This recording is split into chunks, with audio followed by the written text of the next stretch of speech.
আচ্ছা, যোগ এমন একটা ব্যাপার যে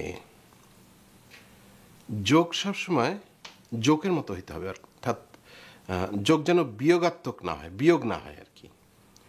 এবং যোগ বোঝার জন্য রেডি থাকতে হবে মন মানসিকভাবে। অনেককে দেখছি যে যোগ বলার পর অনেকে হাসে না, যোগ শেষ হয়ে গেছে তারপর জিজ্ঞেস করে তারপর কি।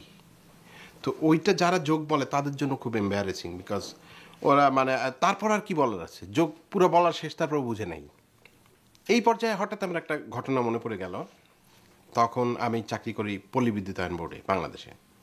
তো আমার বস ছিলেন, উনি আমার প্রায় 8-9 বছরের বড় ছিলেন বয়সে, এবং উনি ওই ঢাকা ইউনিভার্সিটি থেকেই পাশ করেছিলেন আর কি। উনি মাঝে মাঝে টিএসসিতে যাইতেন, গিয়ে ওনার স্মৃতিচারণ করতেন, ভাল লাগতো, গিয়ে গিয়ে বসে থাকতেন। আমি মাস্টার্স করার পর আমিও মাঝে মাঝে টিএসসিতে গিয়ে বসে থাকতাম, ভাল লাগতো একা একা বসে থাকতে, যে কাউকে চিনতাম না, কেউ আমাকে চিনতো না, তারপরও ভালো লাগতো। এটা একটা অন্যরকম ভালো লাগা। যাই হোক, উনিও বসে থাকতেন। তো একদিন হঠাৎ উনি আমাকে বললেন যে, আশিক সাহেব বুঝছেন, আমাদের সময় ইউনিভার্সিটিতে কিন্তু এত সুন্দর সুন্দর মেয়ে ছিল না, কিন্তু আজকাল দেখি মেয়েগুলি প্রচণ্ড সুন্দর, এত সুন্দর মনে হয় 4টা ডিম খায়া ঝাঁপায় পড়ি। এইটা শোনার পর আমি প্রচণ্ড হাসছিলাম, কারণ মানে ব্যাপারটা চিন্তা করেন যে এত সুন্দর মেয়ে যে মনে লয় 4টা ডিম খায় ঝাঁপায় পড়ি। তো আমাদের এখানকার বাংলাদেশের একজন কি বলে বিখ্যাত গায়িকা, তো এখনও বিখ্যাত উনি। তো তখন আর কি আমাকে একদিন হঠাৎ দেখা হলো কোনো একটা প্রোগ্রামে বা রেকর্ডিংয়ে, বলছে টুল ভাই একটা জোক বলেন না। তো আমার সাথে সাথে ওই জোকটা মনে পড়লো, আমার বসের ওইটা। তো আমি ওকে বললাম আর কি, যে উনি এরকম বলল যে এত সুন্দর সুন্দর মেয়ে মনে হয় 4টা ডিম খায় ঝাঁপায় পড়ি। ওই সিঙ্গার আমার দিকে তাকায় বলে, জিজ্ঞেস করলো 4টা ডিম খাবে টুল ভাই? তো এখন মানে যোগটা কোথায়, 4টা ডিমে না ঝাঁপায় পড়াতে, ও বুঝতেই পারেনি। তো ওরে এই যোগ বলে লাভ কি, বলে কি লাভ, কোনো লাভ আছে? তো সেরকমই আর কি, কিছু কিছু যোগ সবাই বুঝে না, আর না বুঝলে তখন মজাটাও থাকে না। অনেকে আবার দেখবেন জাদু দেখতে বসা চেষ্টা করে জাদু ধরার, মানে এই জাদুটা কেমনে দেখাইছে, এটা আসলে টেকনিকটা কি। এই জাদু ধরতে যাওয়া বা যোগ সত্যি কি না এটা জিজ্ঞেস করা বোকামি ছাড়ার কিছু না, কারণ জোকের মজা নেন, জাদুরও মজা নেন। মানে কিভাবে জাদু দেখালো এটা জানি না, লাভ কি, জানলে কি হবে, মজাটা তো থাকবে না। আজকে অবশ্য হাতে চা, এটা আদা চা। এটা আমি সবসময় খাই, গলার জন্য না, খেতে ভালো লাগে। এবং এই আদা চা কীভাবে বানায় যদি আপনারা দেখতে চান, দেখাতে পারি, দেখবেন। আমরা চা বানাবো, আদা চা। আদা চা বানাতে কি কি উপকরণ দরকার? প্রথমত হলো আদা। এই আদাকেই পরিষ্কার করে গ্রাইন্ড করে আপনার আদার পেস্ট বানাতে হবে। আপনি গ্রাইন্ডারে করতে পারেন অথবা শিলপাটাতে করতে পারেন। তাহলে শিলপাটাতে করলে আগে থেকে ধুয়ে নিতে হবে পাটাটা ভালো করে, যাতে অন্য মশলার ফ্লেভার না থাকে আদার মধ্যে। তারপর লাগবে একটা গ্লাস যেটা আপনি চা খাবেন, এবং একটা কাপ যেটাতে আপনি চা বানাবেন, একটা চামচ, টেবিল চামচ, এবং একটা স্টেইনার যেটাকে আমরা ছাঁকনি বলি। চা লাগবে, চিনি লাগবে, একটা পানি গরম করার কেটলি লাগবে, আপনি চুলা গরম করতে পারেন, কোনো অসুবিধা নেই। একটা নুডলস লাগবে। তো এই নুডলসটা আসলে ম্যাগি নুডলস না, এটা চাইনিজ কোনো নুডলস হবে আর কি, এটা লাগবে। এবার কিভাবে আমরা বানাবো? প্রথমে আমরা 1 টেবিল চামচ চিনি একটি পরিষ্কার পাত্রে ঢালুন, এবং বেশি না, বেশি উঁচা করে ঢালবেন না, সমান করে নিতে পারেন। চিনিটা ঢাললেন এখানে পরিষ্কার পাত্রে। তারপর একটা চা পাতা দিয়ে দেন কাপের মধ্যে একটা চা পাতা দিলাম। এরপর আমি আদা দিব, আদার চা, সুতরাং আদার ইম্পর্টেন্টটা খুব বেশি, ইম্পর্টেন্সটা দেখেন কতটুকু আদা দিচ্ছি আমি। প্রথমে 1 কাপ কি বলে পুরো টেবিল চামচ ভরে উঁচা করে 1 চামচ, মানে মোটামুটি 1 কেজি মাংসে যা আদা লাগে বা 2 কেজি মাংসে আপনি এখানে দিয়ে দিতে হবে এটা। এবং তারপর আর 1 চামচের 3 ভাগের 2 ভাগ আদা বন্ধ করে দিলাম। এরপর আদা দেওয়া হয়েছে, চা দেওয়া হয়েছে, এবং চিনিও দেওয়া হয়েছে। এবং এই যে পানি যেটা গরম করতে দিয়েছি, এখন পানিটা আমরা এখানে দিব।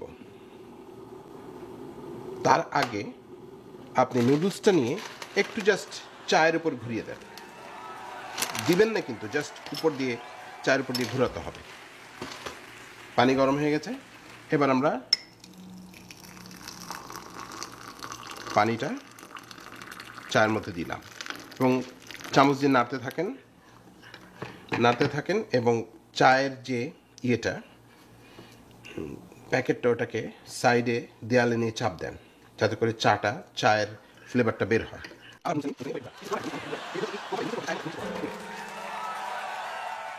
হয়ে গেল মোটামুটি চায়ের দ্রবীভূত হলো সব কিছু একসাথে। চিনিটা সায়েন্সের বই ক্লাস 9-এ দ্রবীভূত আমরা পড়েছি আগে।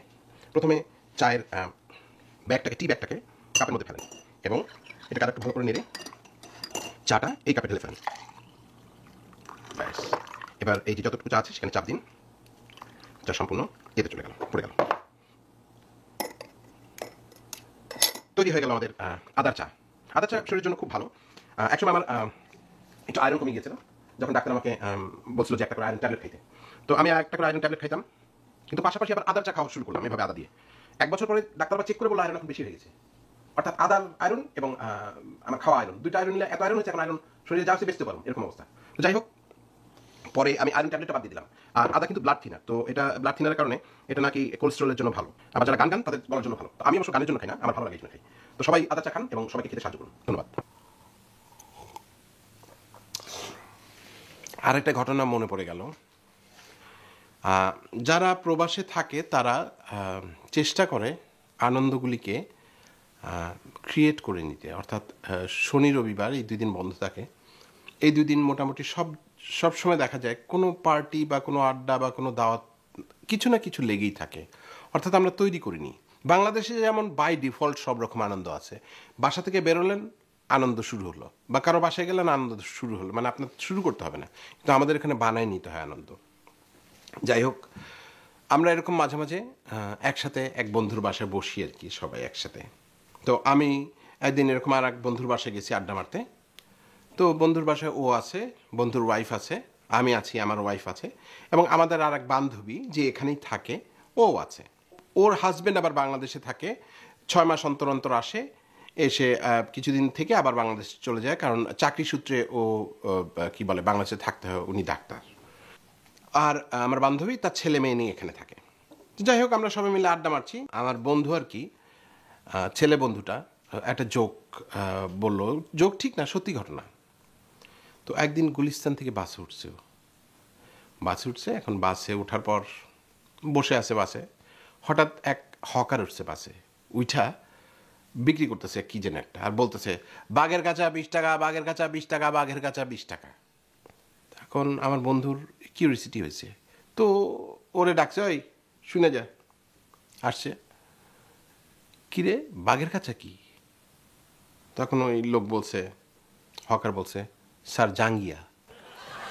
তো জাঙ্গিয়া শোনার পর আমরা সবাই হেসে দিছি। বাঘের কাছে জাঙ্গিয়া, সবাই মিলে হেসে দিছি, সবাই হাসছে। তো আমার ওই বান্ধবীও হাসছে, খুব হাসছে। তো হাসি তো একসময় থামে, তো একসময় থেমে গেল হাসি। থেমে যাওয়ার পর আমার বান্ধবীর প্রথম প্রশ্ন, আচ্ছা বাঘের কাঁচা নামে কি কোনো ব্র্যান্ড আছে? তখন আমি আমার বন্ধুর দিকে তাকাই পেলাম, কারে কি কস বুঝে না, খামোখা যোগ করে যোগ কস কেন? তো আমার বন্ধু তখন বলল যে আসলে তো ও বুঝবো কেমনে, ওর তো খাঁচা এখানে, বাঘ ঢাকায়।